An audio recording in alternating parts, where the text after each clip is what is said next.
दिशा सालियान मृत्यूची सखोल चौकशी करावी यासाठी आता दिशा सालियान यांच्या कुटुंबियांनी हायकोर्टात धाव घेतलेली आहे। एक याचिका दाखल केलेली आहे आणि मी सध्या दादरच्या त्यांच्या याच निवासस्थानाबाहेर आहे, ज्यामध्ये सतीश सालियान जे दिशा सालियानचे वडील आहेत त्यांचं कुटुंबीय राहतं, दुसऱ्या मजल्यावर एक कुटुंब राहतं आणि आज जाण्याची कुणालाही परवानगी सध्या तरी देण्यात आलेली नाही आहे। पण पोलिसांचा जो बंदोबस्त आहे तो त्यांच्या घराच्या बाहेर अजूनही तैनात आहे।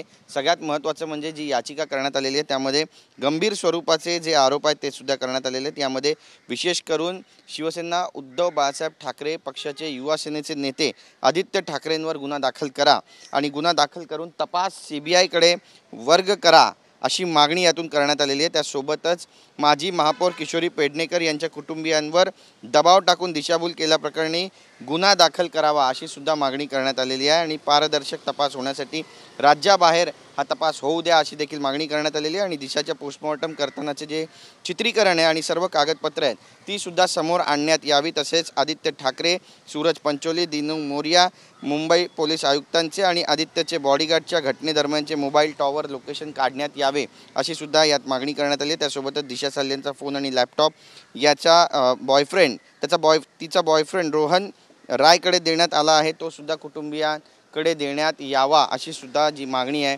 ती या प्रसंगी करण्यात आलेली आहे। आणि त्यामुळेच आपण पाहतोय की सध्या या प्रकरणाचं महत्त्व फार जास्त वाढलेलं आहे, कारण एकीकडे अर्थसंकल्प अधिवेशन सुरू आहे आणि त्यामुळे या अर्थसंकल्प अधिवेशनामध्ये हा मुद्दा आज फार जास्त गाजेल असं बोललं जातं आहे। आणि त्यामुळेच आदित्य ठाकरे आपली नेमकी याबाबतची काय भूमिका मांडणार आहेत किंवा शिवसेनेचे उद्धव बाळासाहेब ठाकरे पक्षाचे जे नेते आहेत ती आपली काय भूमिका मांडणार आहे याकडे उभ्या महाराष्ट्राचं लक्ष लागलं आहे। कॅमेरा पर्सन योगेश गुरवसह गिरीश गायकवाड, TV9 मराठी, मुंबई।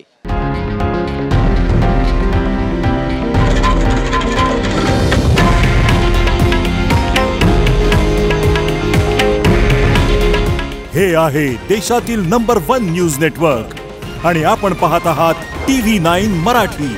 काळजी तुमची, हित महाराष्ट्राचं।